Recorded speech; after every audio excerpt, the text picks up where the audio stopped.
Hello friends, welcome to my channel V commerce academy, जिथे मी वंदना तुम्हाला शिकवणार आहे अकाउंट हा विषय अत्यंत सोप्या पद्धतीने. मुलांना 12th कॉमर्सच्या बोर्ड एक्झामसाठी आपण एक ऑब्जेक्टिव्ह क्वेश्चन सिरीज सुरू केलेली आहे. आजच्या व्हिडिओमध्ये आपल्याला क्वेश्चन सेट 5 डिस्कस करायचा आहे, जो आहे कंप्लीट द सेंटेन्सेस. व्हिडिओला सुरुवात करण्याआधी तुम्ही जर चॅनलला नवीन असाल तर चॅनलला सबस्क्राईब करा, जेणेकरून तुमचा कोणताही महत्त्वाचा व्हिडिओ मिस होणार नाही. क्वेश्चन नंबर 1 आपल्याला ऑब्जेक्टिव्ह असतो, ज्याच्यामध्ये वेगवेगळ्या प्रकारचे 4 क्वेश्चन सेट आपल्याला विचारले जातात. ठीक आहे, पण अभ्यास करताना आपल्याला जे 9-10 क्वेश्चन सेट दिलेले आहेत तर त्या सगळ्यांचा अभ्यास करावा लागतो. त्याच्यापैकी 4 क्वेश्चन सेट आपल्याला विचारले जातात. तर आजच्या व्हिडिओमध्ये आपण क्वेश्चन सेट आपण डिस्कस करू, जो की 5 मार्काला तुम्हाला येऊ शकतो. एका क्वेश्चनला 1 मार्क असतो. ठीक आहे, तर चला मग प्रश्नांना सुरुवात करूया. फर्स्ट दिलं, आता इथे दिलं कंप्लीट द सेंटेन्स. आपल्याला 1 मार्कासाठी एक प्रश्न विचारला जातो. आज आपण introduction to partnership and partnership final account या टॉपिकचे ऑब्जेक्टिव्ह क्वेश्चन डिस्कस करणार आहोत. फर्स्ट क्वेश्चन दिलाय, partnership deed is and dash of partnership. Partnership deed हे काय आहे? पार्टनरशिप डीड म्हणजे काय? ज्यावेळेस 2 पार्टनर एकत्र येतात आणि बिझनेस करण्याचं ते ठरवतात, ते लेखी करार करतात, मग त्यांच्यामध्ये जे रिटन ॲग्रीमेंट होतं तर त्या ॲग्रीमेंटला म्हणतात partnership deed. Okay, partnership deed is an agreement of partnership. हा ऑब्जेक्टिव्ह क्वेश्चन एक्झाममध्ये आलेला आहे. मार्च 2022 मध्ये हा प्रश्न विचारलेला आहे. त्यानंतर return outward are deducted from. Return outward return म्हणजे काय? वस्तू परत. ठीक आहे, वस्तू परत करणे. ज्या वेळेस रिटर्न आपल्याला इनवर्ड दिलं जातं, म्हणजेच आपल्याकडे वस्तू परत आलेला, आणि रिटर्न आउटवर्ड म्हणजे आपण वस्तू परत दिलेल्या. मग आपण कोणत्या वस्तू परत करणार? जे आपण परचेस केल्यात त्या आपण परत करणार. मग इथे रिटर्न आउटवर्ड म्हणजेच काय? परचेस रिटर्न असतं, आणि परचेस रिटर्न हे परचेस मधून लेस होतं. ठीक आहे, प्रश्न काय विचारलाय? Return outwards are deducted from, then answer is purchases. त्यानंतर next, partner share profit and losses in dash ratio in absence of partnership deed. Partner share profits and losses. Partner profit and loss कोणत्या रेशोने share करतात? कधी? In absence of partnership did.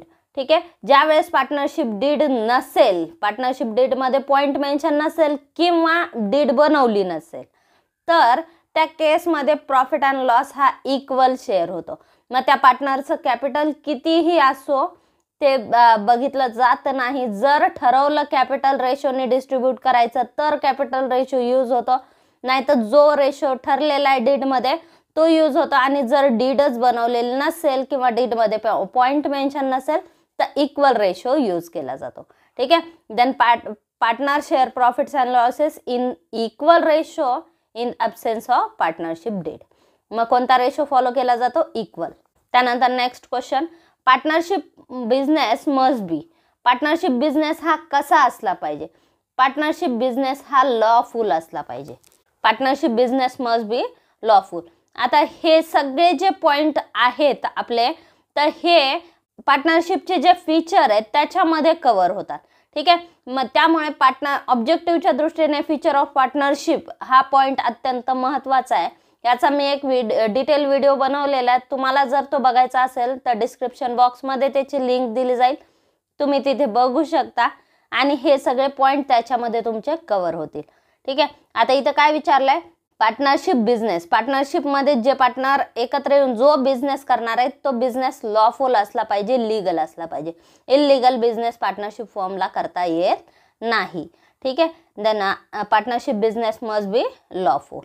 Next, liability of partner in partnership form is. Liabilities of partners. पार्टनर्सच्या liability partnership फॉर्ममध्ये पार्टनर्सच्या liability कशा असतात हे विचारलं. ठीक आहे, पार्टनरशिप फॉर्ममध्ये पार्टनरच्या लायबिलिटी ह्या अनलिमिटेड असतात. पार्टनरशिपचं एक महत्त्वाचं फीचर म्हणजे काय? Unlimited liability.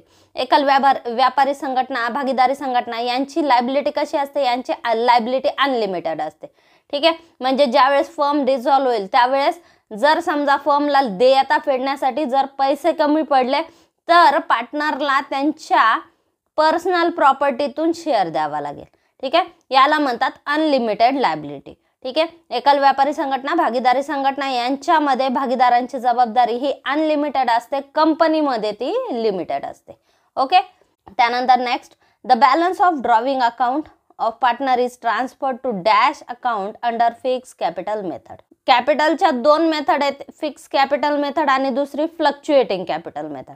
ठीक आहे, फिक्स कॅपिटल मेथडमध्ये कॅपिटल फिक्स असतं, त्याच्यामुळे ज्या ॲडजस्टमेंट आहेत त्या करंट अकाउंटला पास केल्या जातात. ठीक आहे, then answer is current account. आणि ज्यावेळेस फ्लक्च्युएटिंग कॅपिटल मेथड आहे त्यावेळेस आपण ॲडजस्टमेंट कॅपिटल अकाउंटमध्ये करू शकतो. ठीक आहे, त्यामुळे तिथे करंट अकाउंट बनवण्याची गरज नसते. फिक्स कॅपिटल मेथडमध्ये करंट अकाउंट बनवलं जातं आणि ड्रॉविंग, त्यानंतर interest on capital, commission to partners, तर हे सगळे पॉईंट या अकाउंटला ॲडजस्ट केले जातात. त्याच्यानंतर आहे next, the interest on capital of partner is debited to dash account. Interest on capital, interest on capital म्हणजे कॅपिटलवर इंटरेस्ट दिला कोणाला, पार्टनरला. ठीक आहे, मग हा इंटरेस्ट बिझनेस देणार आहे. बिझनेस देणार आहे म्हणजे बिझनेसचा तो खर्च आहे, बिझनेसचा खर्च आहे. आपल्याला अकाउंटचा रूल काय सांगतो, debit all expenses and losses. मग हा जो इंटरेस्ट आहे हा खर्च आहे, बिझनेसचा खर्च आहे, मग तो डेबिट होणार. मग खर्च आपण कुठे डेबिट करतो, प्रॉफिट अँड लॉस अकाउंटला. The interest on capital of partner is debited to profit and loss account. Next, partners are dash liable for the debts of the firm. पार्टनर्सची लायबिलिटी कशी असते, अनलिमिटेड असते. ठीक आहे, जर समजा ए आणि बी हे दोघं पार्टनर आहेत. ठीक आहे, फर्मच्या देयता आहेत 1 लाख रुपये, तर हे जे 1 लाख रुपये आहेत हे एला आणि बीला मिळून द्यावे लागतील. म्हणजे ए 50,000 देईल, बी 50,000 देईल. ठीक आहे, आता जर समजा आपण गृहीत धरला ए हा दिवाळखोर घोषित झाला. ठीक आहे, ए हा दिवाळखोर घोषित झाला म्हणजेच तो करार करण्यासाठी अपात्र ठरला. मग आता एच्या वाटणीचे 50,000 सुद्धा बी देणार. ओके, मग बी किती फेडणार, आता 1 लाख रुपये फेडणार. मग यालाच काय म्हणतात, ए हा इन्सॉल्वंट घोषित झाला तर याची लायबिलिटी बी ला पेड करावी लागेल. ठीक आहे, म्हणजे थर्ड पार्टीसाठी बी रिस्पॉन्सिबल असेल, कारण पार्टनरशिप फॉर्ममध्ये लायबिलिटी ही दोघं मिळून त्यांची लायबिलिटी असते आणि एकट्याची पण असते. ठीक आहे, then answer is joint and severally. आता मी हे आन्सर इथे लिहिते म्हणजे ते पूर्ण बसेल. ठीक आहे, partners are joint and severally liable for the debts of the firm. Joint म्हणजे आता ज्यावेळेस दोघंही सॉल्वंट आहेत त्यावेळेस दोघं मिळून लायबिलिटी पेड करणार. 50,000 ए देईल, 50,000 बी देईल, मग ही त्यांची लायबिलिटी जॉईंट झाली. ठीक आहे, आता ए जर दिवाळखोर घोषित झाला सगळे 1 लाख रुपये बीला फेडावे लागतील, मग त्याची लायबिलिटी कशी झाली, सेव्हरल झाली. Okay, then partners are joint and severally liable for the debts of the firm. त्यानंतर नेक्स्ट प्रश्न आहे, withdrawal by the partner for personal use from the firm is dash to his account. ठीक आहे, आता withdrawal by the partner for personal use, personal यूजसाठी पार्टनरने बिझनेसमधून withdrawal केले म्हणजे त्याने पैसे विड्रॉ केल्या, गुड्स विड्रॉ केल्या. ठीक आहे, तर याला आपण काय म्हणणार, याला आपण म्हणणार ड्रॉविंग. आणि ड्रॉविंग कॅपिटल अकाउंटला कुठे जाते, जर पार्टनरनी कॅपिटल आणलं तर ते पार्टनर्स कॅपिटलच्या क्रेडिटला जातं, आणि जर त्यांनी बिझनेसमधून विड्रॉ केले तर पार्टनर्स कॅपिटलला कुठे येईल, डेबिटला येईल. ठीक आहे, then withdrawal by the partner for personal use from the firm is debited to his account. ठीक आहे, मग कॅपिटल अकाउंटला तिथे कुठे होणार पोस्टिंग, डेबिटला. आता जर समजा आपण गृहीत धरलं की पार्टनरनी कॅश विड्रॉ केली. ठीक आहे, 50,000 रुपये कॅश विड्रॉ केली, मग एंट्री काय पास करणार आपण, पार्टनर अकाउंट काय होईल इथे, डेबिट होईल, कारण पार्टनरने पैसे घेतले म्हणजे पार्टनर हा रिसिव्हर आहे, डेबिट द रिसिव्हर. मग पार्टनर अकाउंट काय होईल, डेबिट होईल. मग एंट्री काय होणार, पार्टनर अकाउंट डेबिट टू, बिझनेसमधून पैसा चालला, क्रेडिट व्हॉट गोज आउट, मग टू कॅश येईल. ठीक आहे, मग एंट्री काय येणार, partners capital account debit to cash account, म्हणजे पार्टनरचं कॅपिटल काय झालं इथं, डेबिट झालं. ठीक आहे, withdrawal by the partner for personal use from the firm is debited to his account. Next, commission payable to partner is dash to the firm. आता commission payable partner, commission आपण commission paid केलं कोणाला, पार्टनरला. ठीक आहे, पार्टनरला commission paid केलं तर बिझनेसचा तो खर्च आहे, द्यायचा आहे तो खर्च. ठीक आहे, दिला नाहीये, द्यायचा आहे, म्हणजेच बिझनेसची ती काय आहे, लायबिलिटी आहे. त्यानंतर next, when partners adopt fix capital method then they have to open dash account. When partner adopt fix capital method, पार्टनरनी जर फिक्स कॅपिटल मेथड अडॉप्ट केली तर कॅपिटल अकाउंटमध्ये ॲडजस्टमेंट पास करता येत नाही, त्यामुळे कॅपिटलमध्ये चेंजेस होत नाहीत, तिथे आपण ॲडलेस कोणत्याच अमाऊंट करू शकत नाही. ठीक आहे, मग त्यामुळे ॲडजस्टमेंट पास करण्यासाठी आपल्याला एक नवीन अकाउंट ओपन करावं लागतं. ते कोणतं अकाउंट असतं? Current account. When partner adopt fix capital method then they have to open current account. त्यानंतर next question, if partners current account shows dash balance it is shown on the liability side of the balance sheet. ठीक आहे, partners current अकाउंटचे दोन balances असतात. जर समजा credit balance असेल तर ते येतं क्रेडिट बाजूला. ठीक आहे, म्हणजे लायबिलिटी साइड ही क्रेडिट बॅलन्सेसची साइड असते. ठीक आहे, मग क्रेडिट बॅलन्स असेल तर ते लायबिलिटीला येतं आणि डेबिट बॅलन्स असेल तर ते ॲसेटला येतं. ठीक आहे, आता इथं काय विचारलं? It is shown on the liability side. Liability साइडला येणारं बॅलन्स विचारलंय. मग लायबिलिटी साइड ही कोणती साइड असते? क्रेडिट बाजू असते. तिथे आपण सगळे क्रेडिट बॅलन्सेस दाखवत असतो. ठीक आहे, त्यामुळे इथे काय येईल? Credit. If a partner current account shows credit balance it is shown on the liability side of the balance sheet. Next, the expenses paid for the trading purpose are known as dash expenses. जर आपण trading purpose साठी म्हणजे उत्पादनासाठी काही खर्च केलेले असतील तर त्याला म्हणतात ट्रेड एक्सपेन्सेस. त्याच्यानंतर cash receipt which are not recurring in nature are called dash receipt. Cash receipt which are not recurring in nature. Cash receipt दोन टाईपचे असतात, एक रिकरिंग, दुसऱ्या नॉन रिकरिंग. ठीक आहे, रिकरिंगला आपण काय म्हणतो? रिकरिंगला रेव्हेन्यू रिसिप्ट म्हणतात आणि जे नॉन रिकरिंग असतात त्यांना कॅपिटल रिसिप्ट म्हणतात. ठीक आहे, तर इथे काय विचारलं? Cash receipt which are not recurring in nature are called capital receipt. Next, expenses which are paid before due date. Due डेटच्या आधी दिलेला खर्च.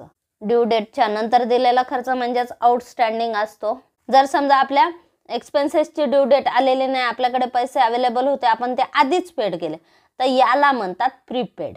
ओके, वेळेच्या आधी दिलेला खर्च, ड्यू डेटच्या आधी दिलेला खर्च म्हणजेच काय असतं? प्रीपेड. त्यानंतर when goods are distributed as free sample it is treated as dash of the business. When goods are distributed as free sample. ठीक आहे, आपण फ्री सॅम्पल म्हणून वस्तू वाटलेल्या आहे. ज्या वेळेस आपण फ्री सॅम्पल म्हणून वस्तू वाटल्या तर त्या कशासाठी वाटल्या? आपण आपल्या वस्तूची विक्री वाढवण्यासाठी वाटल्या. मग हा कोणता खर्च आहे? हा सेलिंग एक्सपेन्सेस. आपण वस्तूची जाहिरात केलेली आहे, लोकांना वस्तूची ओळख व्हावी ह्याच्यासाठी आपण त्या वस्तू डिस्ट्रीब्यूट केलेल्या आणि त्यांना वस्तूची ओळख होऊन ती वस्तू आवडावी आणि त्यांनी आपली वस्तू खरेदी करावी याच्यासाठी आपण काय करतो? गुड्स फ्री डिस्ट्रीब्यूट करत असतो. मग याला जर आपण फ्री सॅम्पल म्हणून तुम्ही वापरून बघा आणि आवडलं तर घ्या. ठीक आहे, या बेसवर आपण ज्या वेळेस वस्तू सेल करतो तर ते येतात ॲडव्हर्टाइजमेंटमध्ये. ठीक आहे, मग इथे काय विचारलं? When goods are distributed as free sample it is treated as advertisement of the business. ठीक आहे, then answer is advertisement expenses. म्हणजे जर आपण वस्तू फ्री सॅम्पल म्हणून डिस्ट्रीब्यूट केल्या तर याला काय म्हणतात? Advertisement expenses. ठीक आहे, त्यानंतर नेक्स्ट क्वेश्चन आहे credit balance of trading account indicates. Credit balance of trading account. Trading account आपण तयार करतो. ट्रेडिंग अकाउंटला आपल्याला काय शो केलं जातं? Gross profit, gross loss. ठीक आहे, आता या ठिकाणी क्रेडिट बॅलन्स विचारलाय म्हणजे क्रेडिटची टोटल जास्त आहे. ठीक आहे, क्रेडिटची टोटल जास्त आहे म्हणजे इथं आपण काय शो करणार? Gross profit. आणि डेबिट बॅलन्स म्हणजे काय? डेबिटची टोटल जास्त आहे. ठीक आहे, मग क्रेडिट बॅलन्स म्हणजे काय? क्रेडिटची टोटल जास्त आहे त्यावेळेस काय निघतो? ग्रॉस प्रॉफिट दाखवतो आपण. ठीक आहे, क्रेडिटची टोटल जास्त आहे म्हणजे डेबिटला येणारं बॅलन्स. डेबिटला कोणता बॅलन्स येतं? डेबिटला ग्रॉस प्रॉफिट येतो. ठीक आहे, then credit balance of trading account indicates gross profit. Next, receivable income is shown on dash side of the balance sheet. Receivable income आपल्याला मिळणारे इन्कम. आता जर आपल्याला पेड करायचे खर्च तर ती आपली लायबिलिटी असते, ज्यावेळेस आपल्याला मिळणारे पैसे ती आपली काय? ॲसेट आहे. ठीक आहे, then receivable income is shown on asset side of balance sheet. त्यानंतर next, trademark, copyright, patents are the example of dash asset.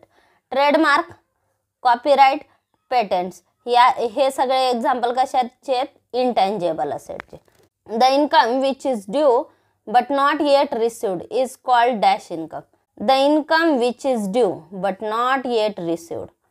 आपलं इन्कम ड्यू आहे पण मिळालं नाही. ठीक आहे, आज ना उद्या ते आपल्याला मिळेल म्हणजे तोपर्यंत ती आपली काय? ॲसेट आहे. The income which is due but not yet received is called. आपल्याला इन्कम ड्यू आहे पण अजून मिळालेलं नाही तर याला इन्कम रिसिवेबल म्हणतात किंवा ॲक्रुड इन्कम म्हणतात. ठीक आहे, ॲक्रुड इन्कम किंवा इन्कम रिसिवेबल. ओके. त्यानंतर the statement showing list of ledger balances is known as. Statement showing list of ledger balances. Ledger बॅलन्सेसचं जे स्टेटमेंट असतं म्हणजे जिथं डेबिट बॅलन्सेस, क्रेडिट बॅलन्सेस यांची लिस्ट असते याला म्हणतात ट्रायल बॅलन्स. त्यानंतर नेक्स्ट काय, income accrued but not received. आता इन्कम ॲक्रुड म्हणजेच काय, मिळणार आहे ते, रिसिवेबल आहे पण मिळालं नाही, बट नॉट रिसिव्ड. मग ती आपली तोपर्यंत काय, असेट आहे, an asset. Income accrued but not received is an asset for firm. तर हे झाले 12th कॉमर्समधील पार्टनरशिप फायनल अकाउंट या टॉपिकचे काही ऑब्जेक्टिव्ह क्वेश्चन्स आपण आज डिस्कस केले. तर आजचा व्हिडिओ तुम्हाला कसा वाटला हे कमेंट बॉक्समध्ये नक्की कळवा. चॅनल अजून सबस्क्राईब केलं नसेल तर चॅनलला सबस्क्राईब करा आणि व्हिडिओला लाईक करा, शेअर करा आणि सबस्क्राईब करा. थँक्यू.